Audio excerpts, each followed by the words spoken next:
Bismillahirrahmanirrahim. Assalamualaikum warahmatullahi wabarakatuh.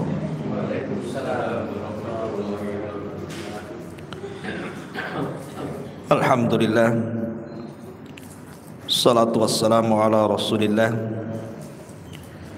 wa ala alihi wa sahbihi wa mawalah wa la hawla wa la quwata illa billahi wa ba'du.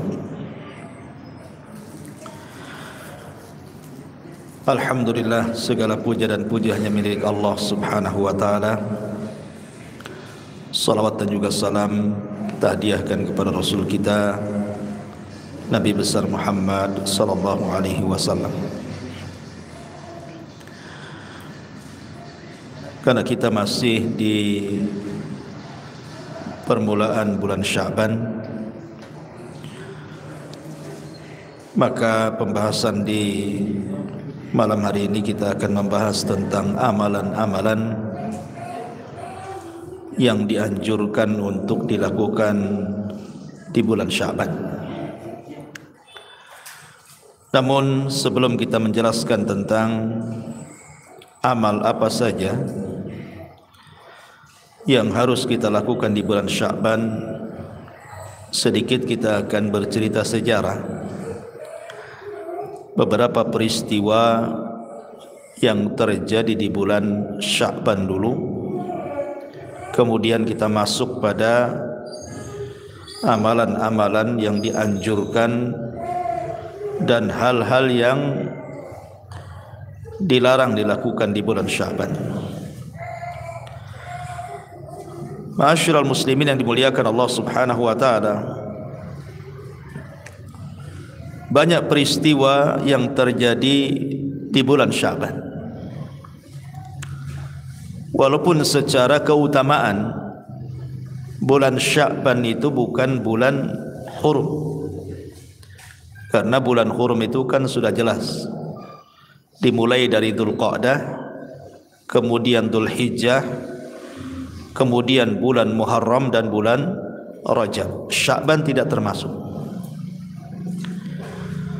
Artinya secara keutamaan bulan memang tidak ada. Tetapi walaupun demikian, bulan Sya'ban ini bulan bersejarah.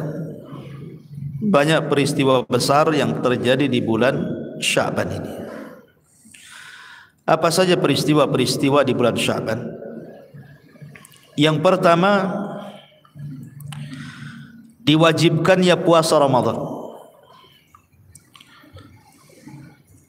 Pertama hijrah Nabi SAW dari Mekah ke Madinah itu belum ada puasa khusus bagi kaum muslimin.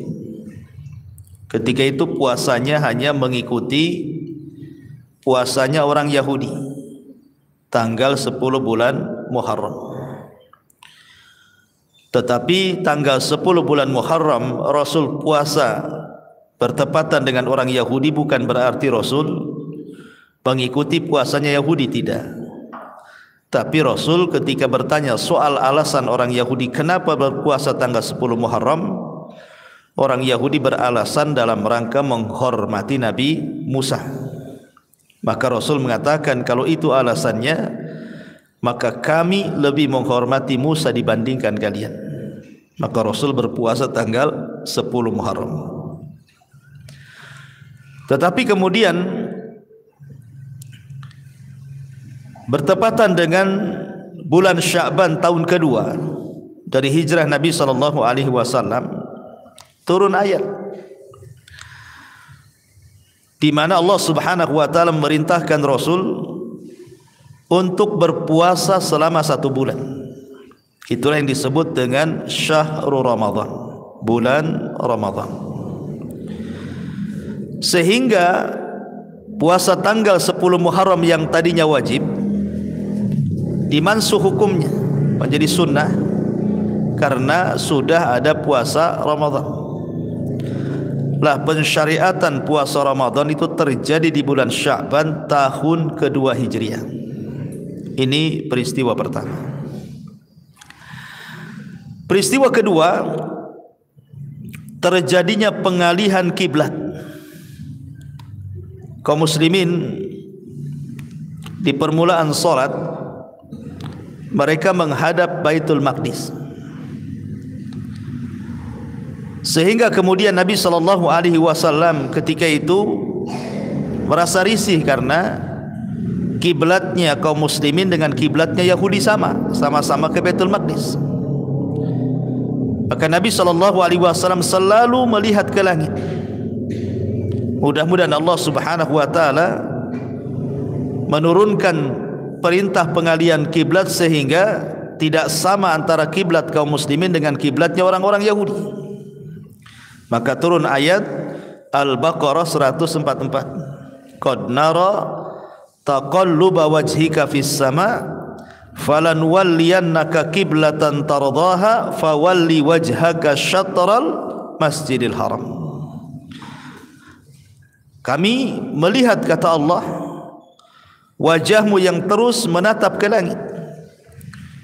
Maka Allah mengatakan falanwalliyannaka qiblatan tardaha, baik kami akan palingkan kiblat yang kau sukai, maka arahkanlah wajahmu menuju Masjidil Haram.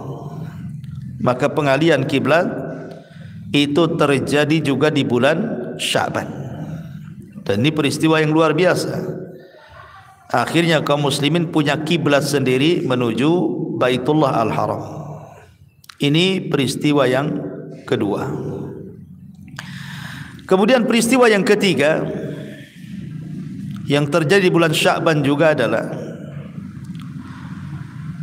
di antaranya adalah perang besar melawan orang-orang Yahudi yang disebut dengan perang Bani Mustalik. Perang Bani Mustalik. Lah, perang Bani Mustalik ini akhirnya dimenangkan oleh kaum muslimin. Itu pun terjadi di tahun ke-5 Hijriah, dan itu terjadi di bulan Sya'ban. Sehingga kemudian perang ini juga menjadi perang bersejarah, karena setelah perang ini juga Nabi SAW menikah dengan salah seorang yang bernama Juwairiyah. Juwairiyah ini adalah puteri daripada seorang pemimpin namanya Al-Hayyu Al-Harith ibn Dirar, dan itu pemimpinnya. Kemudian anaknya ditawan, kemudian dimerdekakan dan menikah dengan Nabi SAW. Dan itu terjadi tahun ke-5, tepat di bulan Sya'ban juga, perang Bani Mustalik ini. Kemudian juga di antaranya peristiwa di bulan Sya'ban adalah meninggalnya Utsman ibn Mad'un. Utsman ibnu Mad'un. Ingat, Utsman ibn Mad'un ini sahabat yang paling dicintai Nabi, karena termasuk orang-orang yang awal-awal masuk Islam. Ketika hijrah dari Mekah ke Madinah, maka Utsman ibn Mad'un inilah sahabat yang pertama kali meninggal dan yang pertama kali dikubur di Baqi. Ini Utsman ibn Mad'un ini.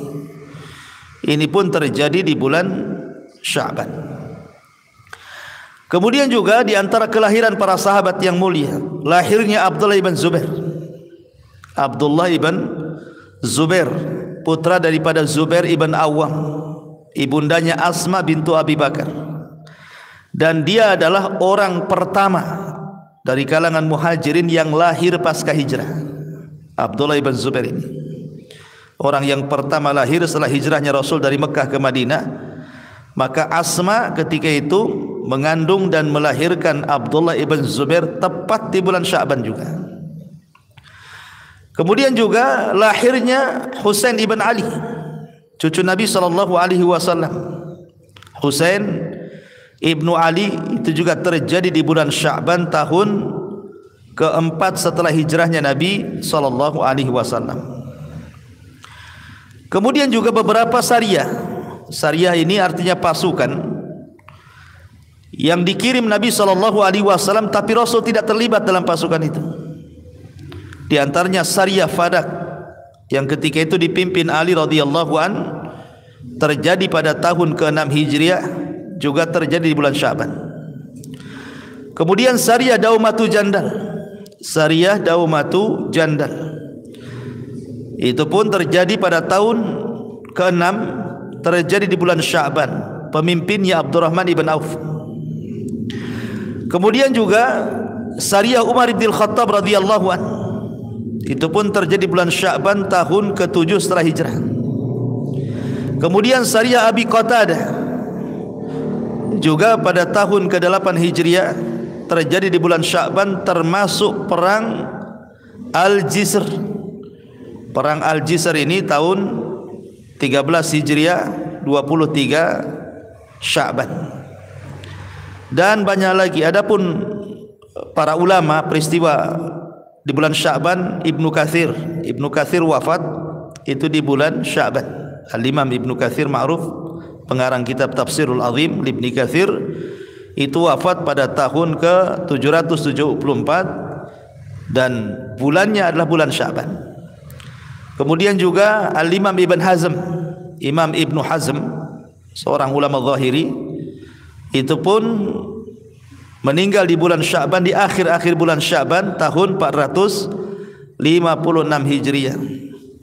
Dan banyak lagi peristiwa-peristiwa terjadi, termasuk juga turunnya perintah salawat kepada Nabi sallallahu alaihi wasallam. Innallaha wa malaikatahu yusalluna 'alan nabi ya ayyuhalladzina amanu sallu alaihi wa sallimu taslima.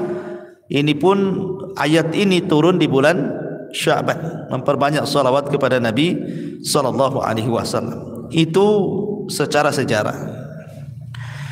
Baik, kita masuk pada pembahasan. Ada beberapa riwayat yang bicara tentang keutamaan bulan Sya'ban ini. Al-Imam An-Nasa'i menyebutkan dalam sunannya dari sahabat Usamah ibn Zaid radhiyallahu anhu, dia mengatakan, "Qultu, aku berkata, ya Rasulullah, lam araka tasumu syahran minasy-syuhur ma tasumu min Sya'ban." Kata Usamah ibn Zaid ini, Rasul, aku tidak pernah melihat engkau berpuasa hampir 1 bulan dibandingkan bulan-bulan yang lainnya, kecuali engkau berpuasa di bulan Sya'ban. Kenapa gitu ya? Ya, Rasul itu jarang sholat sunnah itu sampai full hampir 1 bulan. Lain dengan Ramadan, memang Ramadan 1 bulan kan itu ya.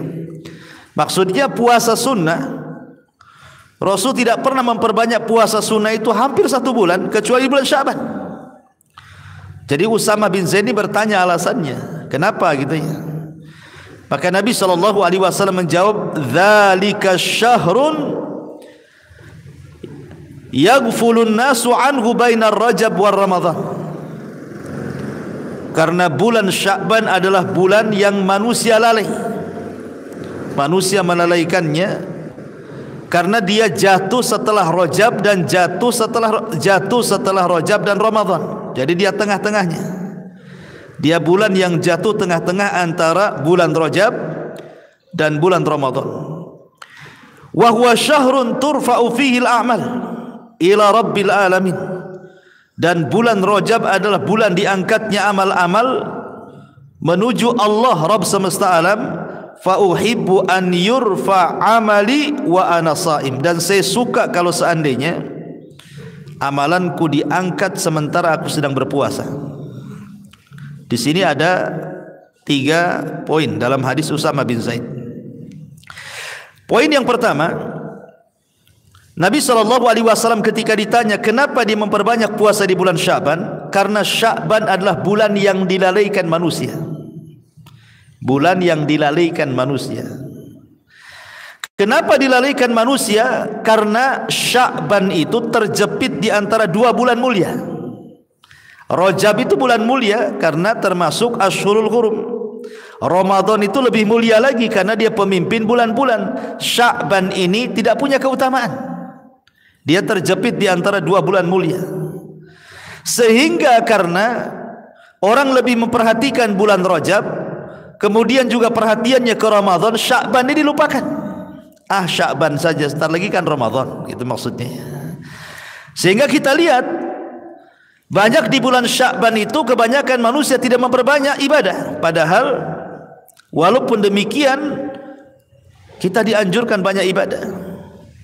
Alasan manusia tidak banyak ibadah di bulan Sya'ban itu karena menyongsong Ramadan. Rata-rata kan, sebagian mereka ada yang kerja keras 1 bulan Sya'ban ini supaya Ramadan tenang-tenang. Ada yang belanja gitu ya, menghabiskan uang di bulan Sya'ban ini supaya Ramadan alasannya tidak keluar lagi.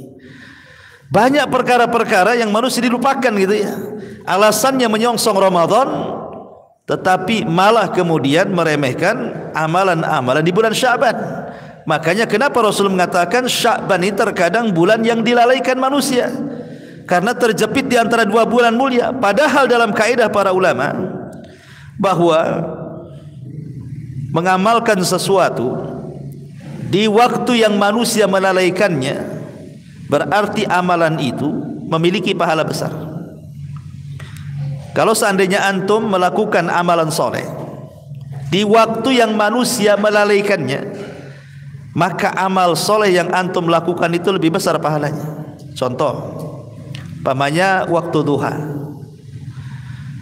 mulai jam terbit matahari sampai waktu zuhur, itu disebut waktu duha namanya. Ya. Waktu duha itu adalah waktu yang dilalaikan manusia.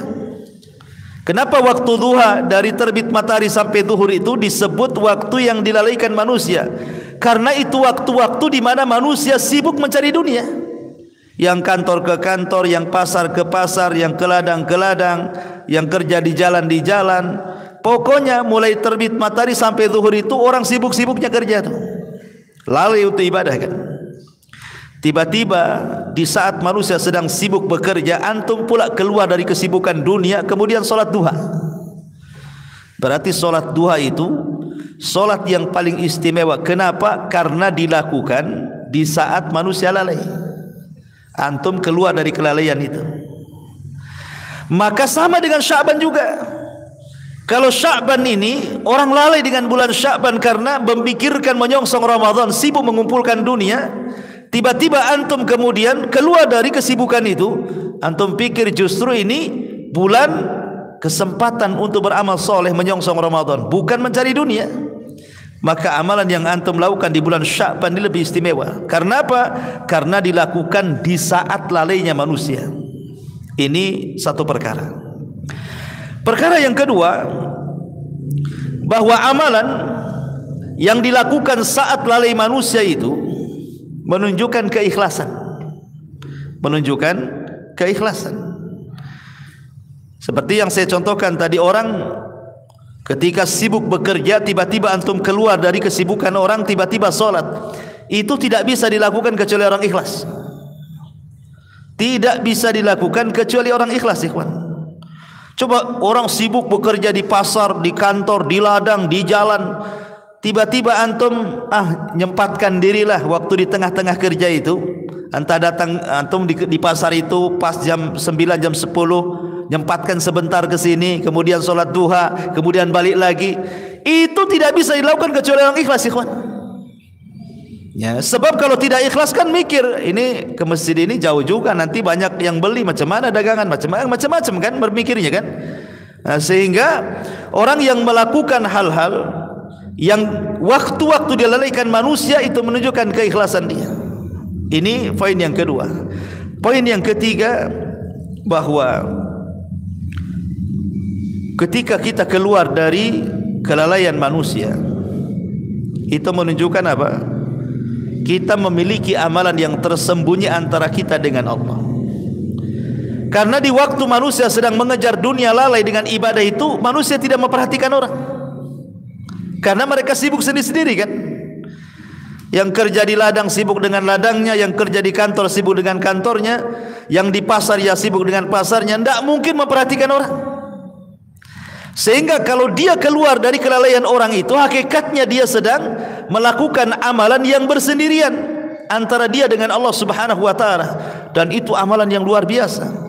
Amalan yang tidak ada yang tahu kecuali dia dengan Allah Subhanahu wa taala saja. Saya contohkan hadis Abu Umamah.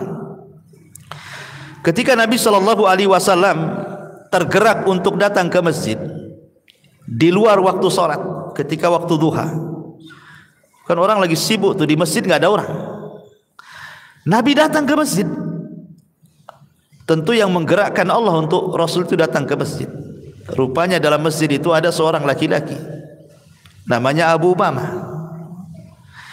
Kemudian Nabi SAW mengatakan, "Ya Aba Umamah, ngapain kau di masjid? Ini bukan waktu solat," katanya. "Ini waktunya orang kerja, ngapain kau di sini?" Maka Abu Umamah mengatakan, "Ya Rasulullah, humumun lazimatni wa duyunun." Rasul, bingung aku, katanya. Keluh kesah, gelisah, banyak hutang Rasul, katanya. Maka Nabi SAW mengatakan, "Ya Aba Umamah, maukah ku ajarkan kepadamu satu kalimat yang kalau kau baca di pagi dan sore hari, ku jamin bingungmu hilang, hutangmu terlunasi," katanya. Maka Abu Umamah mengatakan, "Tentu wahai Rasul, apa kalimat-kalimat itu?" Maka Nabi SAW mengatakan, "Qul ya Aba Umamah," katakan ya Aba Umamah, "Allahumma inni a'udzubika minal hammi wal hazan." Ya Allah, aku berlindung kepadamu minal hammi wal hazan, dari kebingungan dan kesedihan. Minal ajzi wal kasal, dari kelemahan dan juga kemalasan. Minal jubni wal bukhli, dari ketakutan dan kebakhilan. Wa min ghalabatil daini wa qahrir rijal, dan berlindung kepadamu ya Rabb dari terkalahkan hutang atau dikalahkan manusia. Maka Abu Umamah mengatakan, ketika aku terus melakukan amalan ini pagi dan petang, maka dalam waktu yang sebentar Allah hilangkan duka citaku dan Allah lunasi hutang-hutangku. Syahidnya di sinilah Abu Umamah bersendirian dengan Allah. Ketika dia sedih, stres, banyak hutang, banyak masalah, kemana dia mengadu? Ke masjid. Karena masjid itulah silah antara kita dengan Allah. Hubungan kita dengan Allah itu paling dekat di masjid. Makanya Abu Umamah ketika ada masalah masuk ke masjid, kemudian sholat, berdoa, dan Allah kabulkan diutusnya Rasul SAW. Dilangkahkan kakinya menuju masjid. Siapa yang melangkahkan kaki Rasul ke masjid kalau bukan karena Allah? Siapa yang menggerakkannya? Doanya Abu Umamah. Ya. Jadi amalan bersendirian dengan Allah itu bisa menggerakkan semuanya. Jadi itu amalan yang luar biasa. Lah orang yang melakukan amalan di bulan Sya'ban itu hakikatnya dia sedang bersendirian dia dengan Allah, karena bulan ini bulan dilalaikan manusia. Ini 3 poin. Yang pertama, bahwa bulan Sya'ban itu bulan yang dilalaikan manusia antara Rajab dan Ramadan. Yang kedua, dalam hadis ini Nabi SAW mengatakan, wa huwa syahrun turfa'u fihi al-a'mal ila rabbil alamin.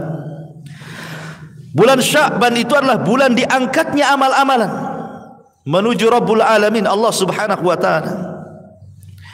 Ma'asyiral muslimin yang dimuliakan Allah Azza wa Jalla, kita tahu bahwa amalan kita ini diangkat oleh Allah Subhanahu wa taala lewat para malaikat itu di tiga waktu.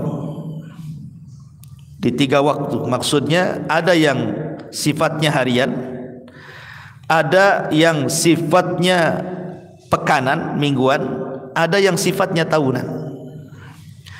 Adapun yang sifatnya harian itu berdasarkan hadis Nabi SAW. Kata Nabi SAW, yata'aqabuna fikum malaikatul laili wa malaikatun nahar. Jadi Allah Subhanahu wa taala setiap hari itu menugaskan ada malaikat-malaikat itu yang mencatat kebaikan. Ada yang mencatat di siang hari, ada yang mencatat di malam hari.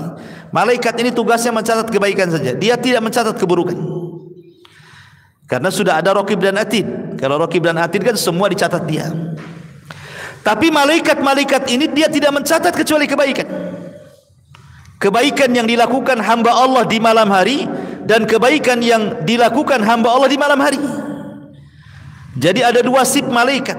Ada malaikat sip siang, ada malaikat sip malam. Ya.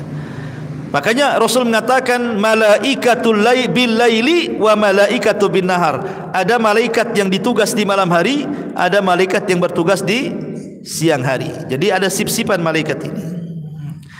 Wa yastami'una fi salati subhi wa salatil asri. Di mana dua malaikat ini berjumpa di dua salat.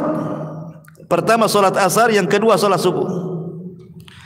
Thumma ya'rujul ladzina batu fikum fayas'aluhumullah wa huwa a'lam bihim kaifa taraktum ibadi fayaquluna taraknahum wa hum yusallun wa atainahum wa hum yusallun.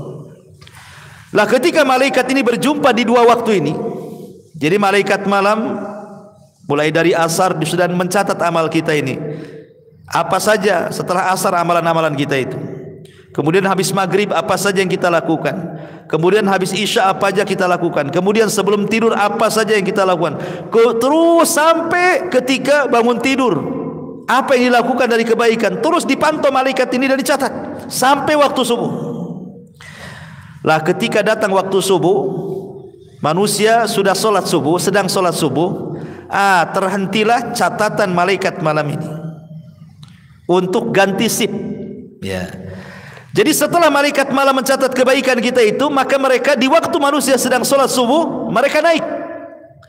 Ketika mereka naik, turun malaikat yang mencatat kebaikan di siang hari. Kemudian akan mencatat kebaikan kita selepas subuh, zuhur, sampai waktu asar.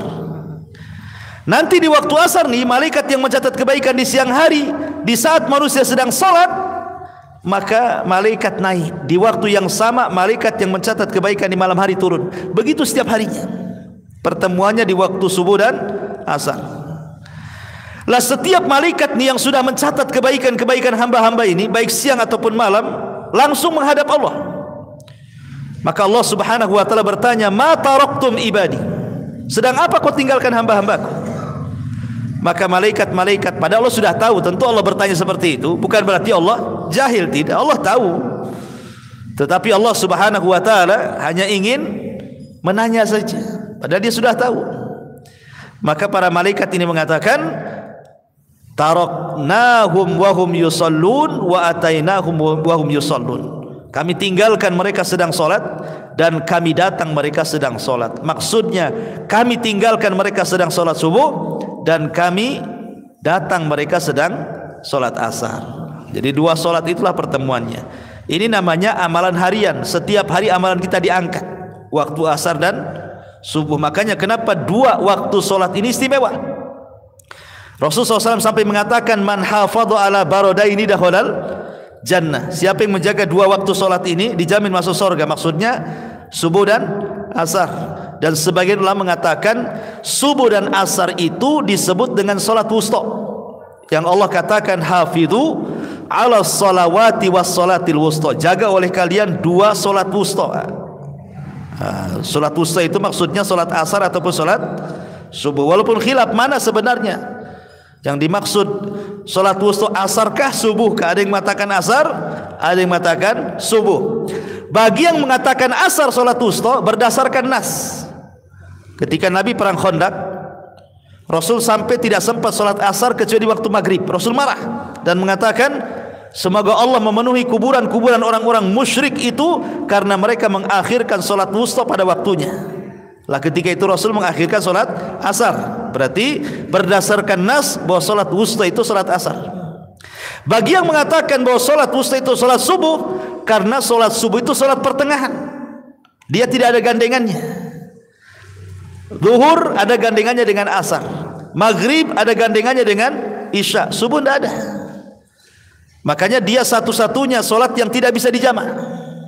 Ya kan, yang bisa dijamakan zuhur dengan asar. Itu kalau solat siang. Kalau solat malam maghrib dengan isya, subuh tidak bisa. Dia tidak bisa dijamak dengan isya, nggak bisa juga dijamak dengan zuhur. Dia sendiri. Ya, makanya disebut wusta, dia tengah-tengah, dia nggak ada gandengannya dia. Dia tidak masuk pada solat malam maghrib dengan isya, dia tidak masuk pada solat siang zuhur dengan asar, makanya disebut wusta. Ada juga yang mengatakan seperti itu. Ini yang pertama. Amalan kita setiap hari itu diangkat pada waktu asar dan pada waktu subuh.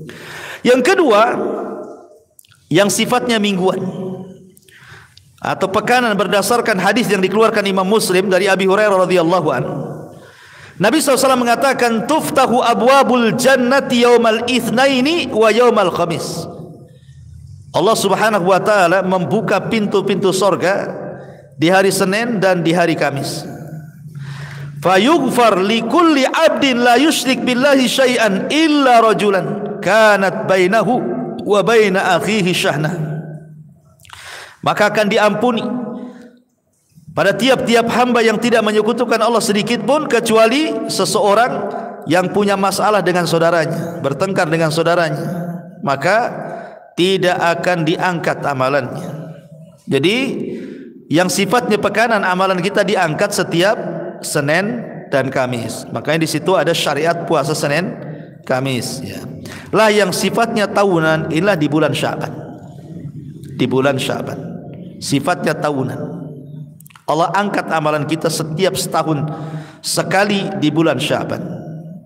Tetapi perlu diketahui bahwa tidak ada satupun riwayat yang sahih, tidak ada satupun riwayat yang sahih yang bicara tentang keutamaan nisfu Sya'ban. Tidak ada. Tidak ada satupun riwayat yang sahih, sekali lagi, yang berbicara tentang keutamaan nisfu Sya'ban, pertengahan Sya'ban, kecuali satu riwayat. Satu riwayat. Inilah satu-satunya hadis yang disahihkan oleh Syekh Nasiruddin Al-Albani rahimahullah ta'ala. Tapi dari sekian banyaknya hadis tentang keutamaan nisfu Sya'ban itu tidak ada, kecuali satu saja, disebutkan oleh Syekh Nasiruddin Al-Albani rahimahullah ta'ala dalam silsilah as-sahihah, yaitu riwayat dari Ibnu Majah dari sahabat Abi Musa al-Ash'ari radhiyallahu an, dari Nabi sallallahu alaihi wasallam, Rasul bersabda, innallaha la yattali'u fi lailatin nisfi min Sya'ban fayaghfiru li jami'i khalqihi illa li musyrikin aw munafiq. Sesungguhnya Allah akan menampakkan di malam pertengahan Sya'ban, dan Allah akan mengampuni seluruh makhluknya kecuali dua orang. Pertama orang musyrik, yang kedua orang munafik. Orang musyrik dan orang munafik. Dalam riwayat, orang-orang yang ada dalam hatinya syahna, permusuhan antara dia dengan orang lain. Maka berdasarkan hadis ini dan hadis yang lainnya, hadis yang kita baca tadi, bahwa Allah Subhanahu wa taala mengangkat amalannya, kemudian hadis yang disahihkan Syekh Albani rahimahullah taala di sini, bahwa dalam setahun itu ada bulan yang amalan kita akan diangkat oleh Allah Subhanahu wa taala, kecuali dua manusia. Dua manusia ini tidak akan diangkat amalannya. Subhanallah, ya. Hati-hati, ini dua perkara tidak boleh ada di bulan Sya'ban. Pertama, kata Nabi sallallahu alaihi wasallam, yusyrik billahi syai'an, melakukan kesyirikan kepada Allah azza wajalla. Jangan melakukan kesyirikan di bulan Sya'ban. Datang ke dukun, percaya kepada jimat, kepada tangkal-tangkal. Kenapa? Rugi Anda. Sudah setahun kita kumpulkan amal kebaikan kita, sudah setahun kita kumpulkan amal solat kita, amal puasa kita, amal birrul walidain kita, amal sedekah kita, haji umrah bulak balik kita. Harusnya bulan Sya'ban diangkat, tak diangkat pula. Yang kedua, orang yang dalam hatinya ada permusuhan, orang yang dalam hatinya menaruh dendam, orang yang dalam hatinya selalu bermasalah dengan sesama kaum muslimin, maka ini orang-orang yang hatinya ada syahna, kedengkian dalam hatinya kepada kaum muslimin, tidak akan diangkat. Walaupun dia sholat, walaupun dia puasa, walaupun dia sedekah, walaupun dia berbuat baik sekalipun, walaupun puasanya 5 waktunya rajin, ya kan, zakatnya dia tunaikan, birrul walidainnya dia orang yang paling baik, gitu ya. Apa sebutkan amal ibadah yang antum lakukan, tapi kalau dalam hatinya ada syahna, syahna itu ada kedengkian, dia dengki sama orang, dendam sama orang, maka tidak akan diangkat amalannya, kan rugi. Ya, makanya Sya'ban ini sebenarnya dua puasa yang harus diperhatikan. Pertama puasa hati, yang kedua puasa badan. Dan yang paling penting puasa hati daripada puasa badan itu. Karena puasa hatilah yang menentukan diangkatnya puasa badan. Kalau badannya berpuasa tapi hatinya tidak berpuasa, masih dendam sama orang, dengki sama orang, hasad sama orang, percuma puasanya bulan Sya'ban itu. Bahkan hanya percuma bulan puasa di bulan Sya'ban saja. Puasa sebelum-sebelumnya yang kita lakukan 1 tahun itu enggak diangkat oleh Allah laporannya. Makanya kenapa penting di bulan Sya'ban itu puasakan hati, setelah itu baru puasakan badan. Ya, ini poin yang kedua dari hadis ini. Kemudian poin yang ketiga, Nabi SAW mengatakan fa'uhibbu an yurfa amali wa ana shaim, dan saya ingin ketika amalanku diangkat saya sedang berpuasa. Ini sedikit yang kita akan bahas agak panjang tentang puasa di bulan Sya'ban. Ma'asyiral muslimin yang dimuliakan Allah Azza wa Jalla, banyak riwayat saya katakan tadi bahwa Nabi SAW itu sering berpuasa di bulan Sya'ban. Salah satunya adalah Aisyah Ummul Mukminin radhiyallahu anha. Beliau mengatakan, lam yakunin Nabi sallallahu alaihi wasallam yasumu syahran akthar min Sya'ban. Kata Aisyah radhiyallahu anha mengatakan, Nabi tidak pernah puasa hampir 1 bulan, maksudnya puasa sunnah, kecuali di bulan Sya'ban. Ya. Menunjukkan hadis Aisyah itu apa? Rasul tidak pernah berpuasa hampir 1 bulan kecuali di bulan Sya'ban, menunjukkan bahwa Rasul banyak puasa di bulan Sya'ban, gitu maksudnya. Kemudian juga riwayat yang lain dari Ummu Salamah. Ya. Ummu Salamah radhiyallahu anha, aku bertanya kepada Aisyah radhiyallahu anha tentang puasa Rasul. Maka Rasul mengatakan, kana yasumu hatta naqul qad shama wa yuftir hatta naqul qad aftar. Walam arahu shaiman min syahri qattun akthar min siyamihi min Sya'ban. Kata Aisyah radhiyallahu anha, aku tidak pernah melihat Rasul berpuasa hampir 1 bulan lebih banyak dibandingkan di bulan Sya'ban. Menunjukkan bahwa bulan Sya'ban itu bulan puasanya Nabi SAW untuk puasa sunnah.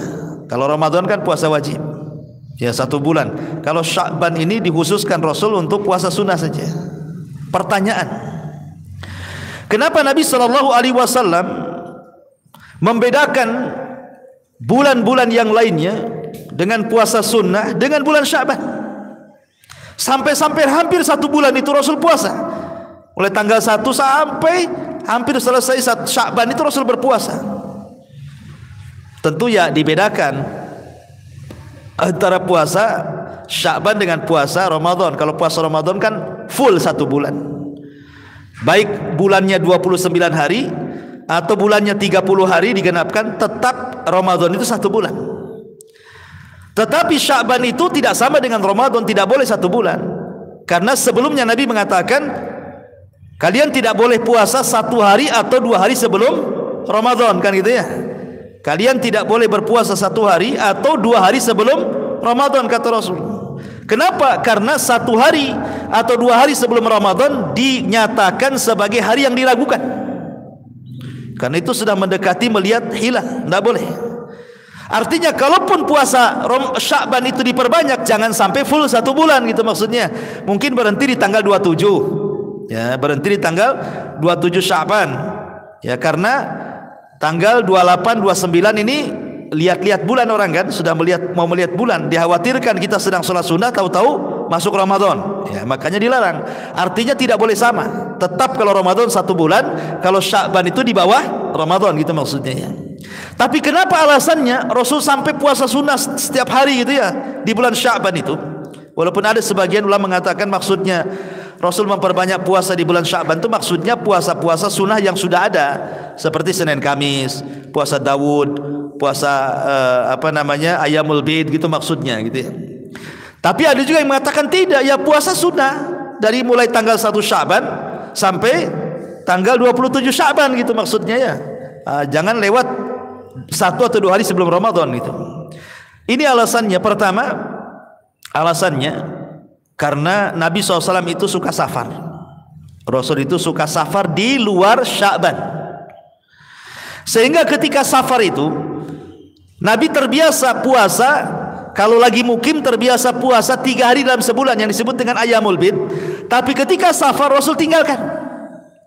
Kemudian seolah-olah Rasul mengumpulkan puasa Ayyamul Bid itu dijadikan satu di bulan Sya'ban, gitu maksudnya. Diqadha ya bahasa kitanya ya.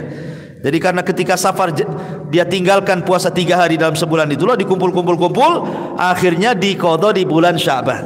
Ini satu pendapat ya. Pendapat yang kedua, karena rata-rata istri-istri Nabi SAW itu mereka punya utang. Namanya wanita juga bukan istri Nabi, siapapun pasti punya utang Ramadan itu.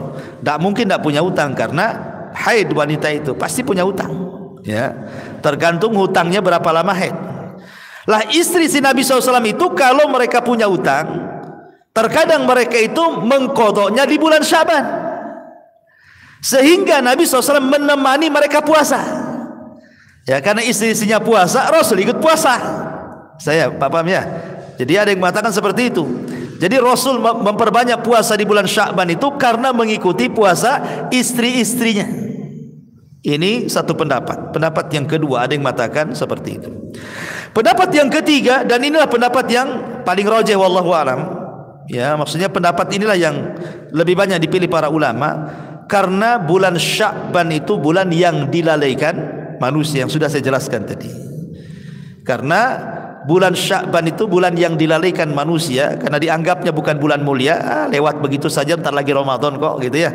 Makanya Rasul itu ingin memperbanyak puasa di saat lalainya manusia, maka Rasul berpuasa hampir 1 bulan full. Ya, tentu berbeda dengan wajib. Ya, itu 3 alasan kenapa Nabi SAW memperbanyak puasa di bulan Sya'ban. Tentu hikmahnya salah satunya yang paling besar adalah persiapan masuknya Ramadan. Itu hikmah yang paling besar. Kenapa kita disuruh memperbanyak puasa, baca Quran, qiyamul lail di bulan Sya'ban itu? Supaya ketika masuk Ramadan kita ringan. Ya, ringan untuk berpuasa karena sudah terbiasa puasa di bulan Sya'ban. Dan ini disebutkan oleh para ulama salaf seperti Salamah ibn Kuhail rahimahullahu taala mengatakan, Syahrul Sya'ban syahrul qurra. Bahwa bulan Sya'ban itu bulannya orang yang suka menghatamkan Quran, bulannya orang-orang yang gemar dengan Al-Quran. Wa kana Habib ibn Abi Thabit rahimahullahu taala, idza dakhala Sya'ban, apabila masuk bulan Sya'ban, dia mengatakan hada syahrul qurra, ini bulannya para pencinta Quran. Jadi para ulama salaf itu menjadikan bulan Sya'ban itu bulan murajaah Al-Quran. Mereka memperbanyak baca Quran, menghafal Quran, murajaah lagi Al-Quran, supaya ketika masuk Ramadan mereka punya hafalan, mungkin hafalannya sudah lancar bacaannya, sehingga kalau menghatamkan di bulan Ramadan cepat. Ya.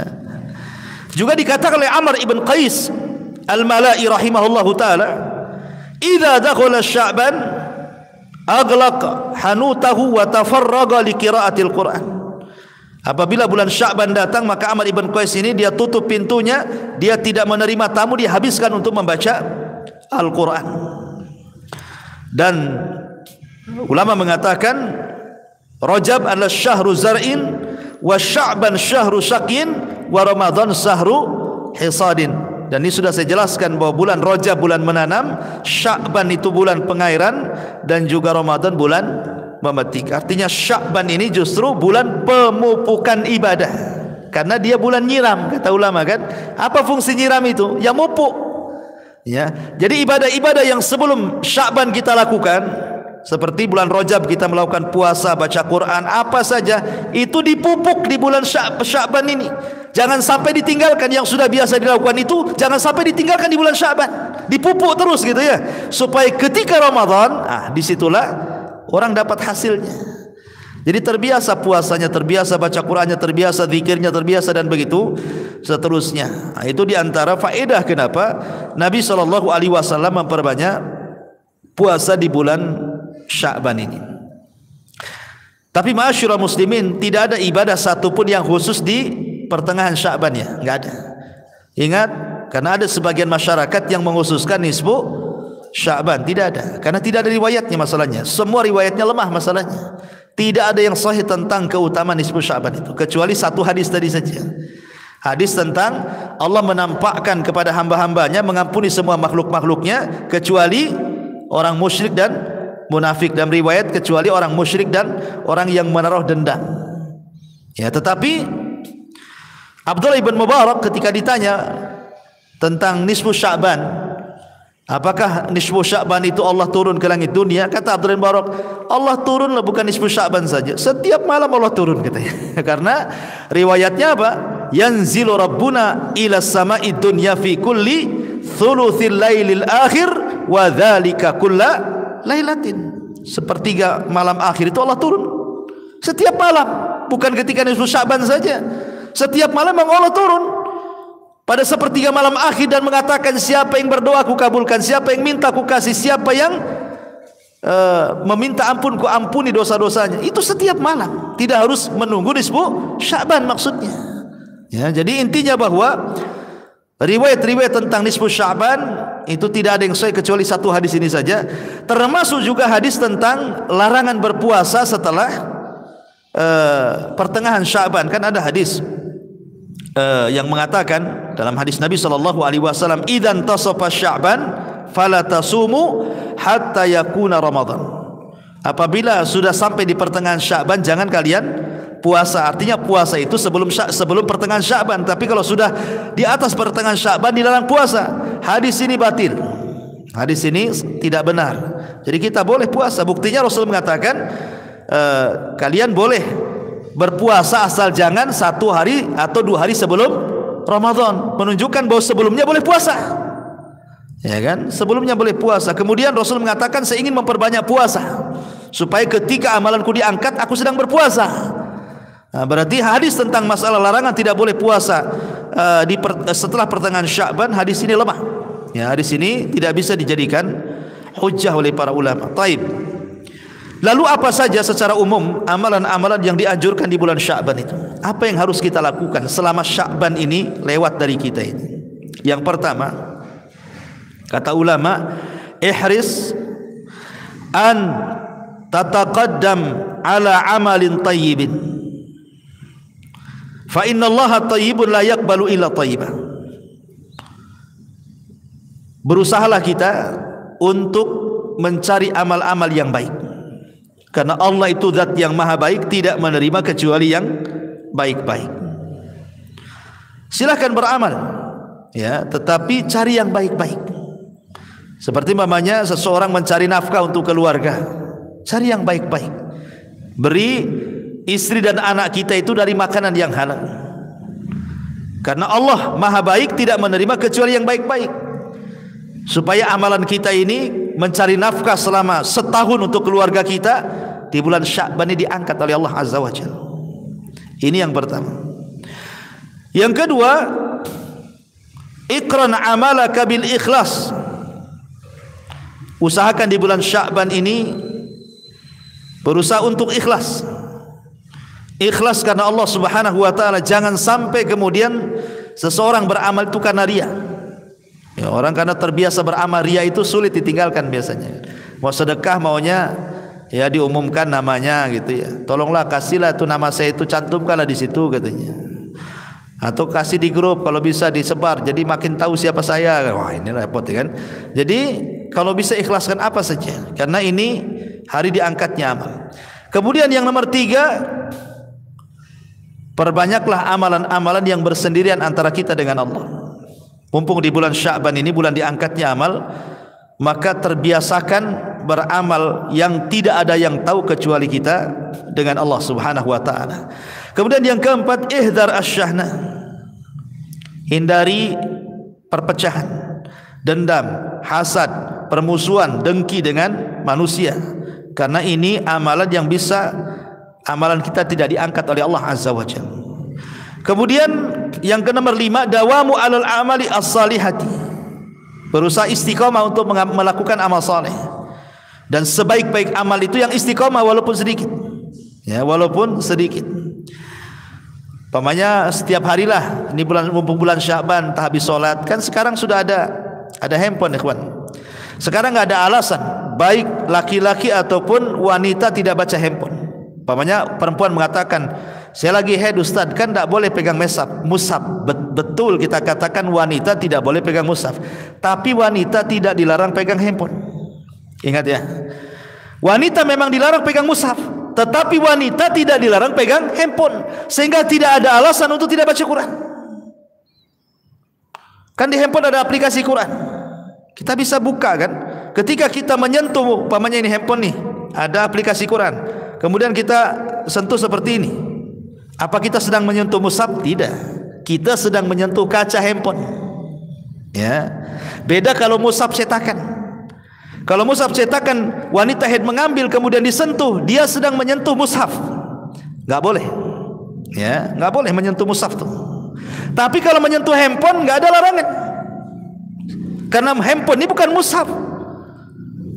Kenapa dikatakan bukan mushaf? Karena handphone ini mushafnya kadang tenggelam, kadang muncul, tergantung kita. Kadang kita bisa tenggelamkan, kita alih program lain hilang dia. Kalau kita munculkan, kita tombol muncul lagi kan gitu ya. Berarti ini bukan mushaf. Ini hanya alat elektronik saja. Makanya para ulama kontemporer ketika membahas masalah hukum mushaf elektronik dengan mushaf cetakan yang ma'ruf Utsmani itu beda. Kalau mushaf elektronik ini bukan mushaf, sehingga siapapun boleh memegang, termasuk juga antum meletakkan di mana saja boleh, ya kan? Asal ketika tidak nampak program mushafnya, pamannya lagi ada Qur'annya, tidak boleh asal letak aja antum. Tapi kalau sudah antum hilangkan, antum cari program lain, kemudian tertutup program mushafnya, kemudian kita katakan handphonenya saya letak begini, di mana saja boleh. Tapi mushaf nggak boleh antum sembarang. Ya, karena tuh suka letak di mana-mana kan handphone itu kan, sembarang kan, kadang keduduk pula kan gitu ya, nggak sadar kan. Ya, makanya ulama mengatakan itu bukan mushaf, itu handphone. Nah, ketika itulah maka dibolehkan wanita-wanita haid boleh membaca Quran dari handphone, nggak ada alasan untuk tidak baca Quran. Nah, kalau beralasan karena megang mushaf, itu bukan mushaf, nggak ada alasan lagi. Cuman ingat, walaupun demikian tidak boleh dimasukkan ke kamar mandi ketika masih muncul program Qur'annya, walaupun satu ayat tak boleh. Kalau memang ingin masuk kamar mandi, ya dihilangkan dulu programnya, baru masuk kamar mandi boleh. Tapi mushaf tidak boleh, walaupun sudah ditutup gitu kan, kamar mandi tidak boleh kan itu ya. Nah, itulah perbedaan mushaf elektronik dengan mushaf Al-Quran, ya kan. Artinya di bulan Sya'ban ini perbanyak wanita-wanita yang haid pun baca Quran, gak apa-apa, jangan dari mushaf, dari mushaf elektronik, maksudnya dari handphone, nggak ada alasan, ya, nggak ada uzur lagi. Sekarang Allah mudahkan loh, dengan adanya handphone itu Allah mudahkan. Dulu kita bawa Quran kemana-mana malu, kalau kita bawa nenteng-nenteng mushaf kemana-mana malu, ya kan, apalagi anak-anak muda, ya. Tapi sekarang bawa handphone kemana-mana, justru kalau tidak bawa handphone malu. Terbalik, ya, orang sekarang kalau tidak bawa handphone malu kan. Artinya di tangan itu ada mushaf terus, kita bisa bawa mushaf kemana-mana sekarang. Nggak ada alasan antum tidak baca mushaf lagi, karena handphone udah, kalau ketinggalan aja masih terpikir ketinggalan handphone dibandingkan ketinggalan dompet. Jadi nggak ada alasan lagi untuk tidak baca Quran dari handphone. Makanya di bulan Sya'ban, sekali lagi, bahwa bulan Sya'banlah bulan yang sangat istimewa. Kata ulama, perbanyak membaca Al-Quran, karena menghadapi bulan Quran Ramadan gitu ya. Kemudian juga perbanyak doa, an yatakabbalallahu minka, semoga Allah Subhanahu wa taala menerima amalan-amalan kita kepada Allah Subhanahu wa taala di bulan Sya'ban ini, dan berdoa kepada Allah juga agar kita diberikan usia panjang sehingga bisa menyongsong Ramadan. Ya, karena siapa yang tahu usia lah, Allah saja yang tahu. Kadang-kadang kita berharap Ramadan tahun ini ketemu, tapi Allah tidak takdirkan meninggal pula di bulan Sya'ban. Nah, makanya minta kepada Allah umur panjang, umur yang berkah, supaya kita berjumpa dengan Ramadan. Ini diantara amalan-amalan yang dianjurkan di bulan Sya'ban secara umum. Wallahu a'lam bishawab. Mudah-mudahan ada manfaatnya. Karena kondisi juga masih kurang fit, ikhwan. Ya, kita cukup sampai di sini. Subhanakal bihamdika, asyhadu an la ilaha illa anta, astaghfiruka wa atubu ilaik. Allahu ta'ala. Assalamualaikum warahmatullahi wabarakatuh. Waalaikumsalam.